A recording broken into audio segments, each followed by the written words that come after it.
The spiral keeps on going. They lost to Nottingham Forest at the weekend, Troy. Now they lost today in the Champions League. I mean, is it a question now about Arne Slott and where this team is in crisis, you would say?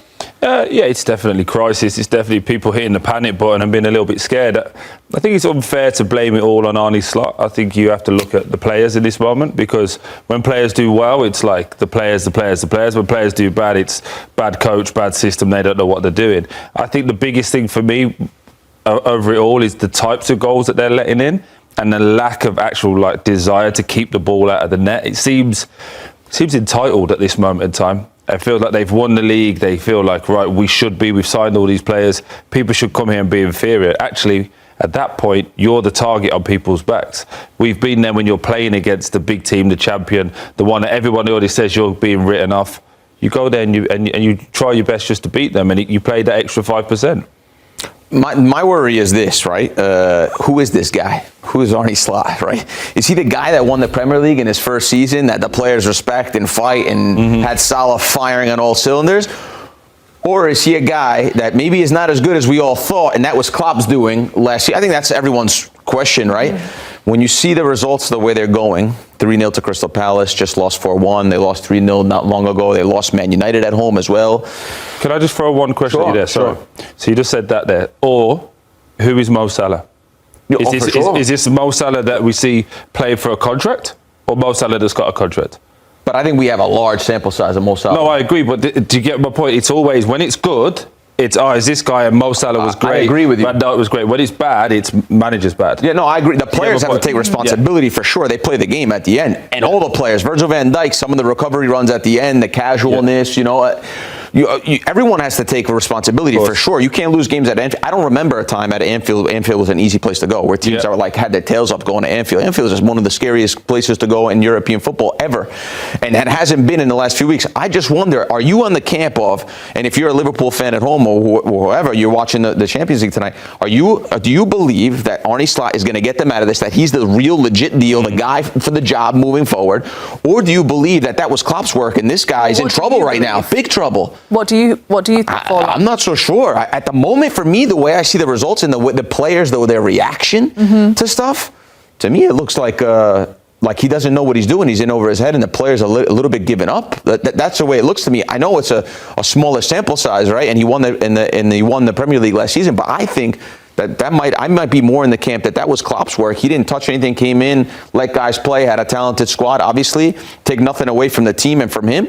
But at the moment now, it looks like he spent a little bit of money and he got some players, and now they're not getting the results. So you have to think he's one or the other, because you can't be in the middle at the moment. So I'm interested to hear what everyone thinks, but I think that was Klopp's work, and he's struggling big right now. Well, you said we're going to fight.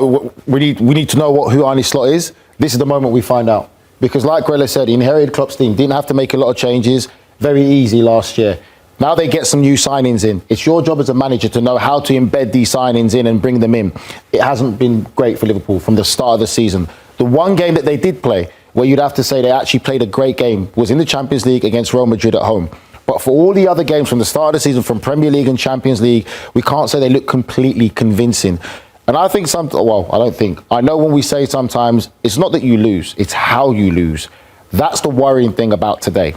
Because not only did they lose to Nottingham Forest in the Premier League, and then Arne Slott came and took responsibility, saying, look, it's on me. I need to find a way to do this. I need to get reaction. So going into this game today, you're thinking, right, he's spoken, he's taken accountability, good on him as a manager, he knows what's at stake.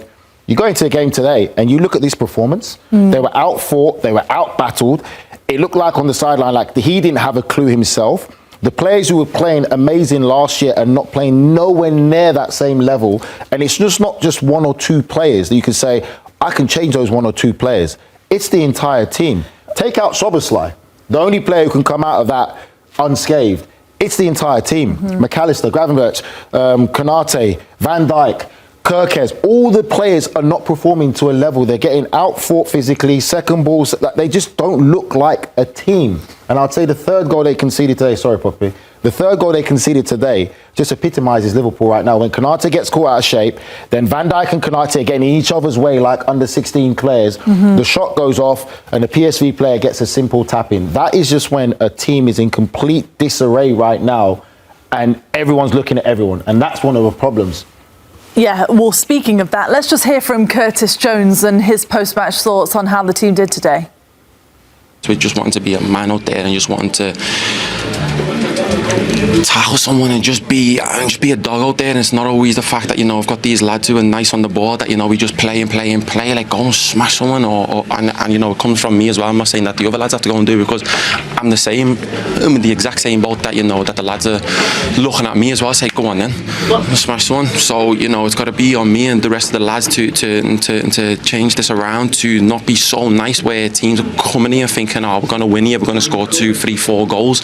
No, you come in here, and this used to be, you know, it used to be a place that you hated to come, you know, with the fans, with us, and how we played and how we go and press, and we're just absolute dogs, and then we have the ball and then we play, whereas now, you know, we hardly even play. You know, there's times when we do play, but off the ball stuff, I think that's the stuff that has to change.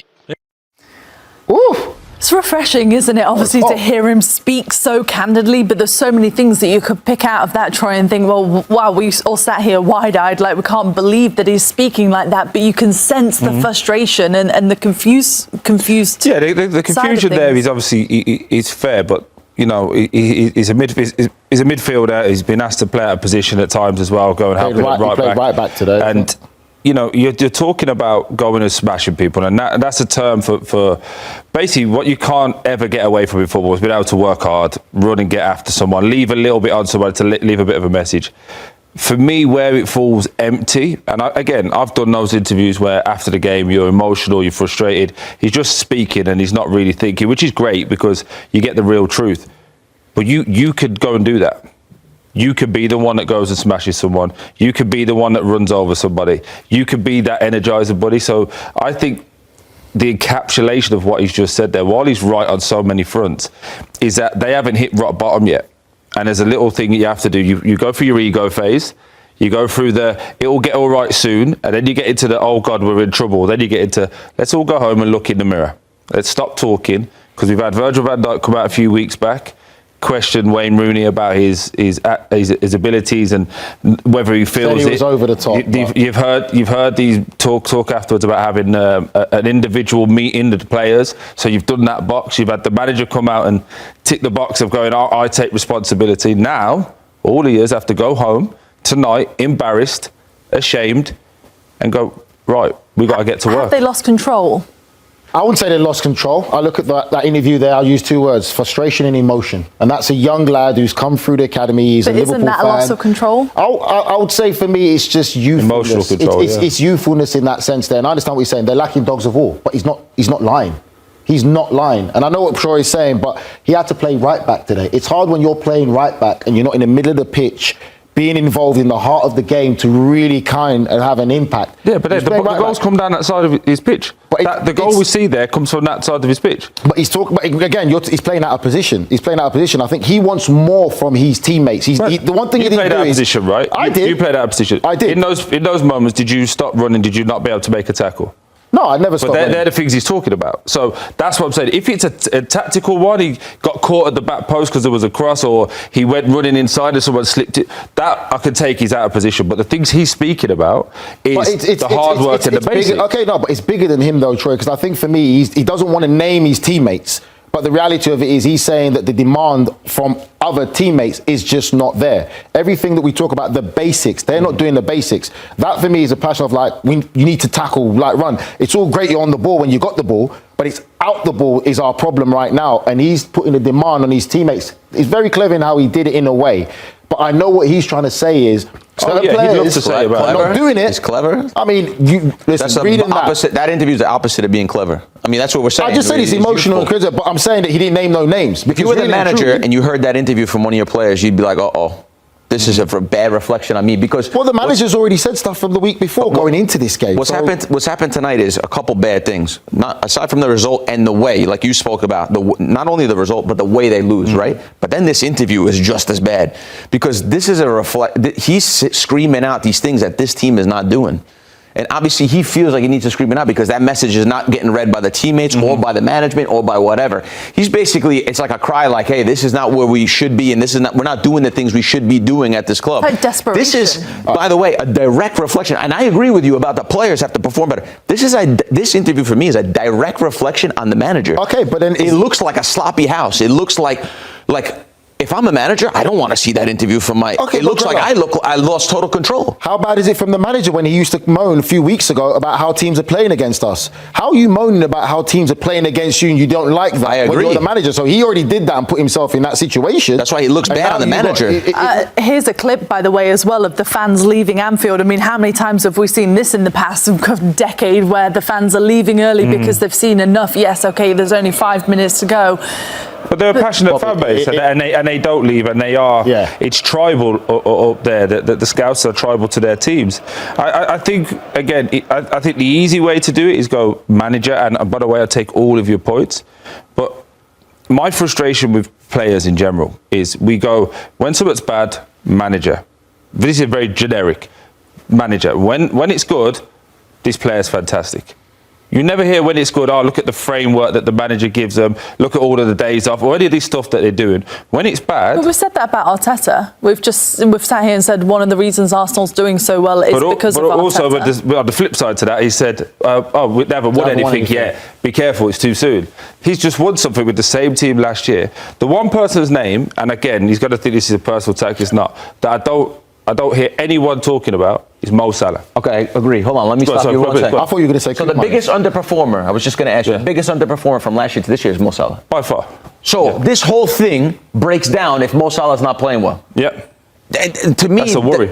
That's a Then you worry. just brought in Alexander.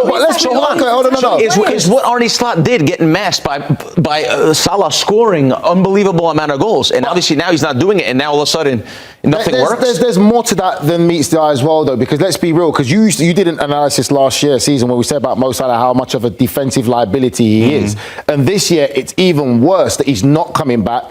And now he's not scoring goals. He masked it, didn't he, when he was scoring? He masked it last year because he was scoring. But now teams are playing to that. And Chelsea did so. And it was analysed. And you can clearly see he's not doubling up. He's a liability. And now other teams are catching up and using that and exposing that. And then when other players are not playing to the levels that we say, well, I agree to, players need to be held more accountable. Yeah, but at the beginning of the season, everybody was saying, oh, Liverpool, they were already the best team. Now they've got more strength in depth. They've brought in Ekitike. They've got Alexander because of the signings they made. They've got all these players that are just adding to the depth. And now it's like, oh, but it's back to Mo Salah. No, because it goes both ways, though, Poppy. Because last year, it was, we have to sign him. He's the best. He's not looking old. Give him 3 years. Remember, that was the argument. They wanted to give him 2, he wanted 3. So when he gets all of the adulation for the things he was doing last year, now the spotlight is what you're not doing. We've had this with different people at different times, whether it be Marcus Rashford at Man United. When he's scoring, we give him a new contract, always great, but we're not allowed to say it when he's not.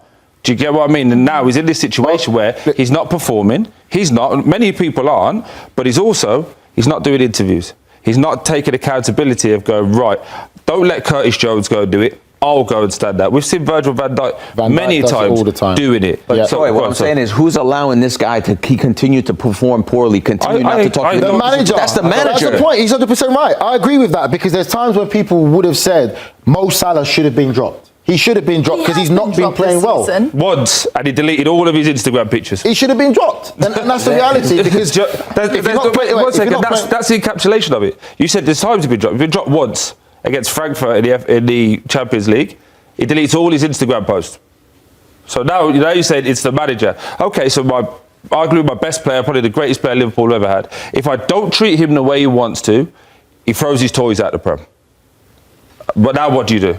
Yeah. Now, so he sets a precedent to the rest of the people. If you act a certain way, and by the way, I'm not calling into question his professionalism because you can see he looks after himself and keeps where he's at. But if he's not delivering on a pitch, you can't put him on the bench because he acts this way and he spits his toys out the Prem. But also on that side of it, is it the attack that's the problem if we're talking about the players? Because defensively, Liverpool have been in shambles. Again, we've been in dressing rooms. Sorry, I'm talking a lot, but I'm quite passionate about this.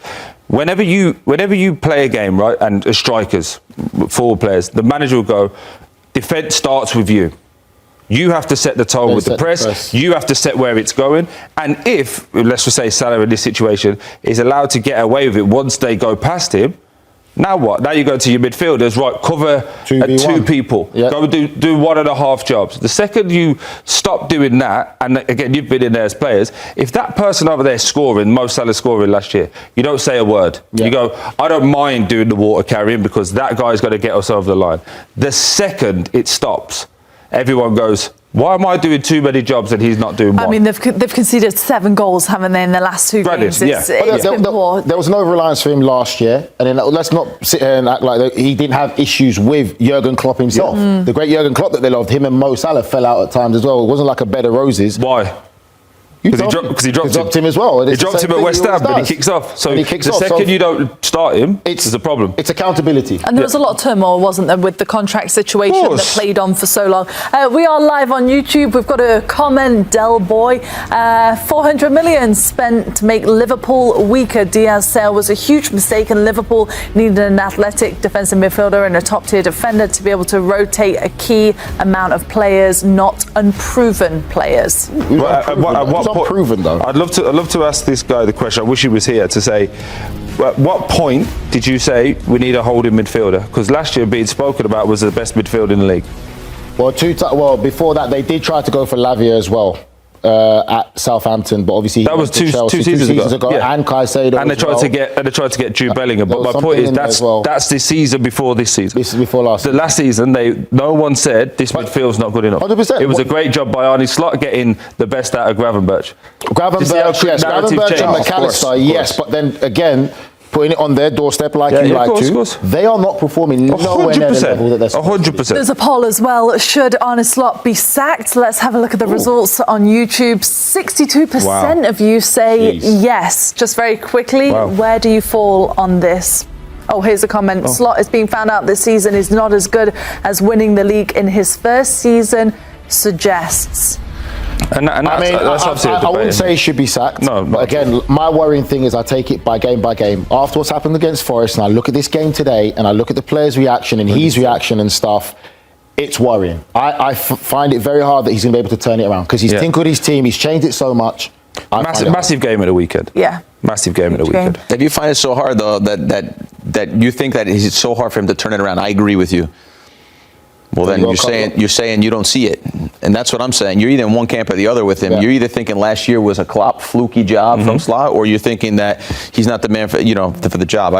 It's close. I still think you got to give him time now. Yeah. Okay. Right. Let's have a chat about what we saw in the Champions League. And I said so many stories. Arsenal, we'll come to them in a minute, but what went wrong for Liverpool tonight at Anfield? Liverpool 1, PSV 4. If Forest was bad at the weekend, Michael, was that even worse? Oh, 100%, without a shadow of a doubt. And I probably didn't give PSV enough respect when you see them 13 games in the domestic league, 34 points. But I still expected Liverpool to turn up tonight and win and show a reaction. 9 defeats in 12 games. I mean, that is disastrous. That is a team that is lacking any self-belief. Anything going forward, I look and think, here we go. We got a response after 6 minutes from going behind. Defensive of set pieces, they always look vulnerable. But they responded from the penalty set back. And I thought, here we go, half-time, they get the goal. Very, very confident in wide areas.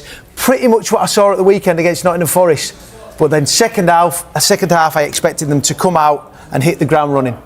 How wrong was I? There was only one team out there in the second half. And when they got the noses in front, PSV, they were absolutely dominant. And the goal probably summed it up. Junior goes past Salah as if he's not there.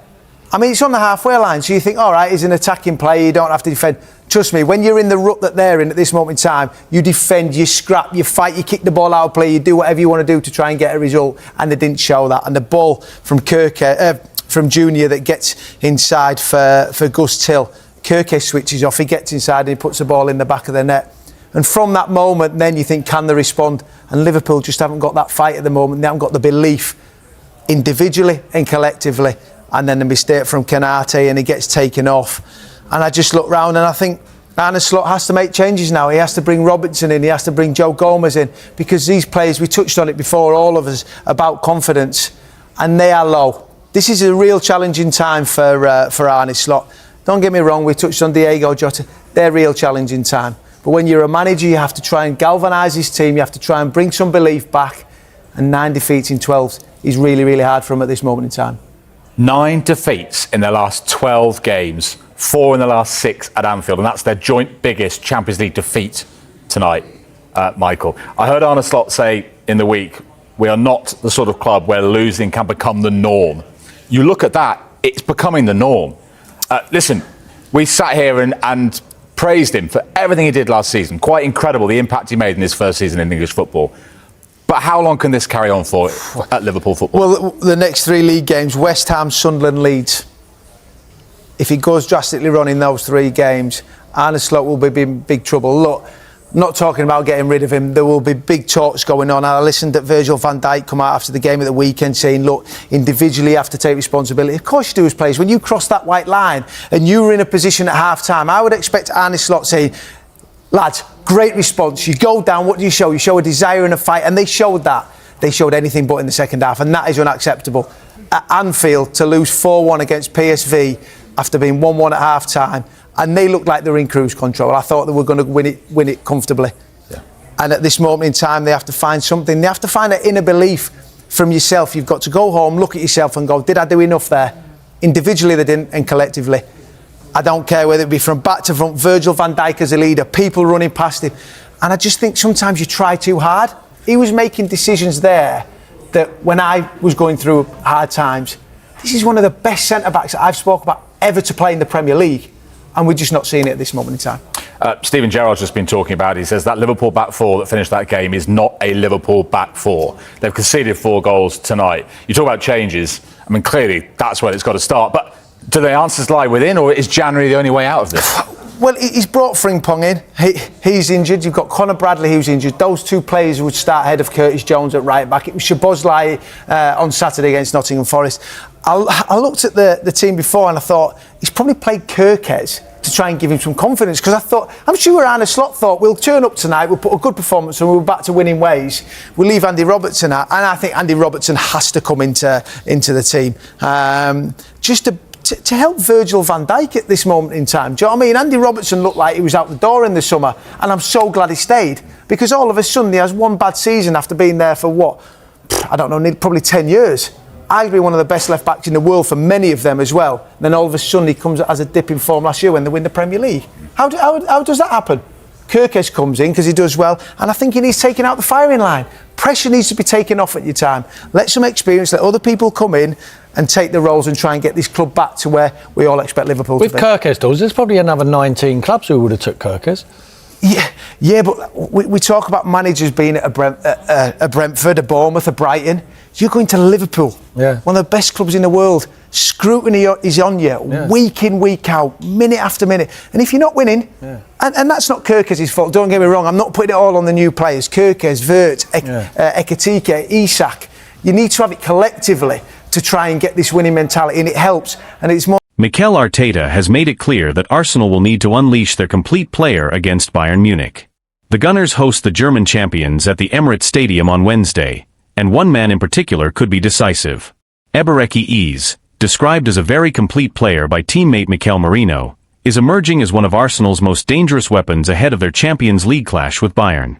The 27-year-old announced himself in North London with a stunning hat-trick in his first derby since arriving in a £67.5 million move from Crystal Palace. His 3 brilliant goals dismantled Tottenham, and truthfully, he could have scored even more. Merino believes every one of Arsenal's 8 summer signings has lifted the squad's level, helping the team build a 6-point lead at the top of the Premier League. But Wednesday's matchup is different. Bayern Munich, the reigning Bundesliga champions, represent the toughest test yet for Arteta's side. Speaking after the win over Spurs, Merino praised Eze's qualities and hinted at the impact he could have in such a high-stakes European battle. "We've brought in a lot of players who can make a difference. But you can see that other teams have spent big as well," the Spain international said. "Individual brilliance can win matches, sure, but in the end, it's the team that matters. If you have great players who don't connect, that's a problem. The good thing about this group is that everyone thinks about the team first." When asked about Eze specifically, Merino didn't hesitate. "I think he's incredibly complete. He can dribble, he can pass, and his technical quality is outstanding. In Spain, we always talk about players who can connect with others. He has that naturally. He grew up with that instinct to link play, move the ball, and build relationships on the pitch. He also has the mindset to get involved, demand the ball, and influence the game. At the same time, he's strong, he can take players on, and he can finish. He's a truly complete signing. Marino also touched on how the modern game often reduces players to simple numbers. These days everyone judges players by goals and assists. That's just how it is. But as footballers, we see the deeper qualities he brings: the technique, the movement, the intelligence. Even in training, you can tell immediately how special he is. Yes, he's scoring goals, but he's much more than that. He's an exceptional player, and we're incredibly lucky to have him. He can play in several positions and adapt to different systems. He's been a huge addition for Arsenal.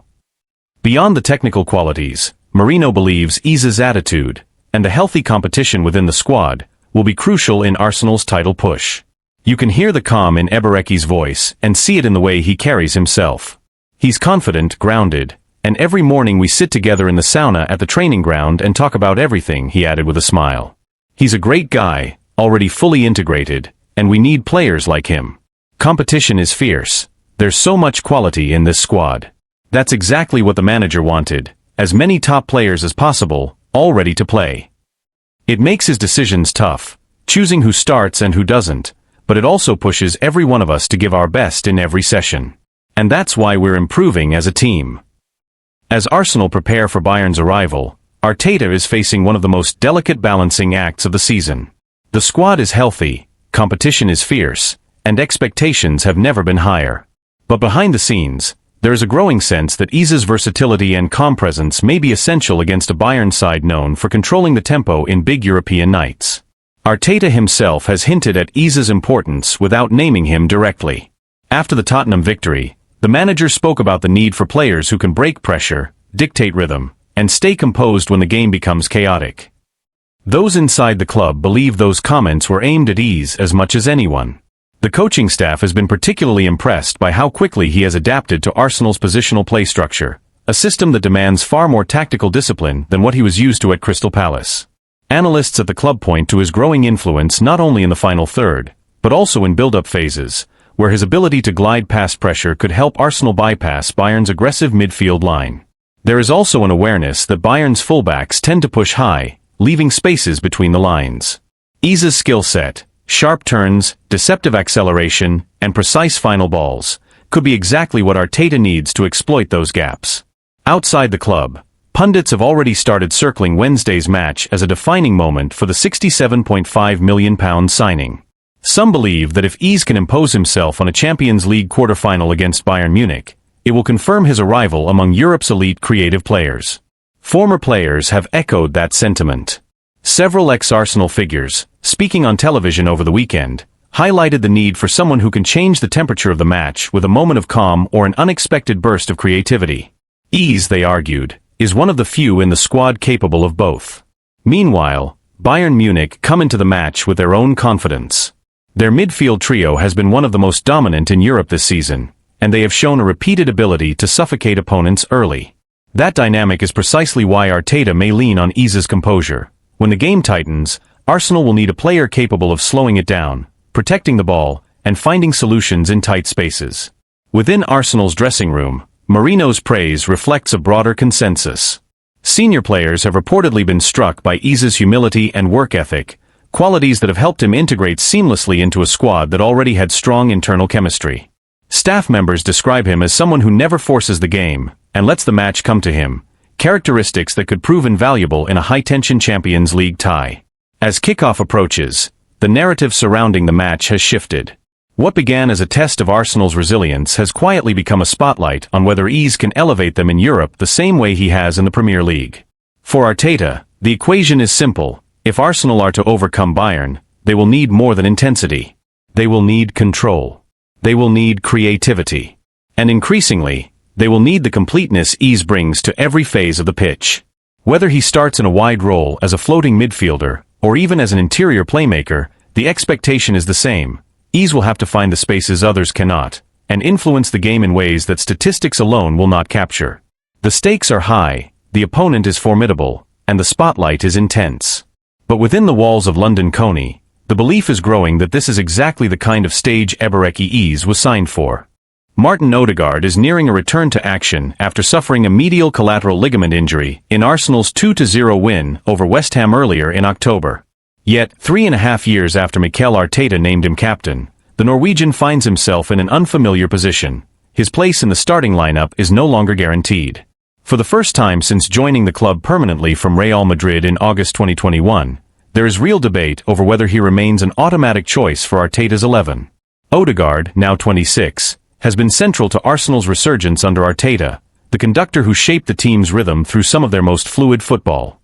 But this season, the Gunners have been forced to navigate long stretches without their captain, first due to a shoulder issue that kept him out of 4 matches in September, and then because of a knee collision with West Ham's Crescencio Somerville that sidelined him again. And during his absence, something significant happened. Eberechi stepped into the spotlight. Eze's sensational hat-trick in the North London Derby has complicated the picture. Now thriving in a central role, the England international has given Arsenal a different kind of presence around the edge of the box, a blend of unpredictability, directness, and two-footed confidence that opponents struggle to contain. He may not control games with the same metronomic precision as Odegaard, but he offers a spark, a willingness to take risks at moments when Arsenal need a jolt of creativity. After such a standout performance against Tottenham, it feels almost impossible to imagine Arteta leaving Eze out. The manager has always had a soft spot for players riding a wave of confidence, and Eze is currently surfing at full height. There was a similar situation back in September, when Mikel Merino was handed a start against Manchester City after scoring 4 times in 2 games for Spain, including a hat-trick against Turkey. Arteta doesn't hesitate to reward form. Eze has carried that form onto the international stage as well, recently scoring a stunning goal for England in a 2-0 win over Serbia in the World Cup qualifiers at Wembley. Though he can play on the left, it has always been clear that Arteta brought him to the Emirates to operate in midfield. And with Declan Rice and Martin Zubimendi near untouchable in the double pivot, the odds of Eze and Odegaard consistently starting together seem slim. That leaves Odegaard in an unfamiliar position. He needs minutes to rebuild sharpness, yet Arsenal's medical team won't rush him. The plan is likely to ease him back through short substitute appearances before restoring him to larger roles. But even once fully fit, Odegaard faces genuine competition, because Eze has shifted the landscape. His arrival has raised the team's ceiling, and his performances have earned him the right to keep his place. Before the dismantling of Tottenham, Eze had scored only twice for Arsenal, one against Port Vale in the Carabao Cup and another versus his former club Crystal Palace, a clever finish that sealed victory. Now with 5 goals across all competitions, he sits just 1 behind Odegaard's total from last season, when the captain made 45 appearances. Odegaard's 2023-24 numbers were outstanding: 11 goals, 12 assists, influence written across every competition. That is the standard he must match again if he wants to reclaim his spot, because Eze is hungry, confident, and eager to impress ahead of next summer's World Cup. Arteta will insist that Arsenal need both players at their best if they are to meet their ambitions in the months ahead. And with Kai Havertz also working his way back to full fitness, potentially slotting into midfield behind marquee striker Victor Gyökeres, the battle for places has never been fiercer at the Emirates. For Odegaard, the message is clear: he must rise to the challenge. His leadership and quality remain unquestioned, but he can no longer rely on reputation alone. If he embraces the competition and fights his way back into the side, his return could push Arsenal to even greater heights. And if the team has already reached this level without several key figures, the potential for what comes next may be even greater. Inside the club, staff members are quietly acknowledging that Arsenal are entering a new phase, one where no player, not even the captain, is immune to tactical evolution. Arteta has spent the past 2 seasons building a squad capable of sustaining pressure across multiple competitions, and the emergence of Eze is a sign that the manager's long-term planning is beginning to bear fruit. Depth is no longer a luxury, it is a necessity. But with depth comes difficult decisions. Arteta has always valued balance in midfield, and the contrasting profiles of Odegaard and Eze force him to reconsider what type of midfield best suits the team's ambitions in Europe and the Premier League. The technical control and spatial awareness that Odegaard brings have defined Arsenal's identity under Arteta. Conversely, Eze's dynamism, physical presence, and unpredictable touches give Arsenal a new dimension, especially against teams that sit deep or defend aggressively in central areas. This internal shift has also caught the attention of analysts and former players. Several pundits have begun to question whether the captaincy should guarantee a place in the lineup, especially at a club with ambitions of challenging for the Champions League. Others argue that Odegaard's leadership is too valuable to sideline, pointing to the standards he sets in training and his influence over younger players. Those debates are already spilling into the media, and they will only intensify as the season progresses. There is also the tactical question of whether Arteta might eventually experiment with a system that accommodates both Ease and Odegaard, something he briefly attempted earlier in the season during the win over West Ham.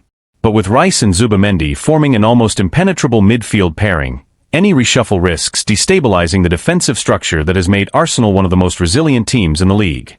The manager has hinted that he is open to adjustments, but only if they enhance the team's overall cohesion.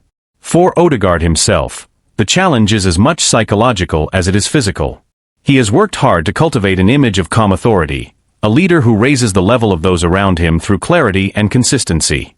Now he must show that he can adapt, compete, and respond to adversity. His teammates still speak of him with admiration, describing him as one of the most studious and detail-oriented players at London Coney. They believe that once he regains full rhythm, he will naturally reassert his influence. Yet even they acknowledge that the landscape has shifted. One senior player privately remarked that, "The team is different now, Ease has changed what we can do in the final third." That sentiment reflects not a lack of faith in Odegaard, but an understanding that Arsenal have evolved while he has been sidelined.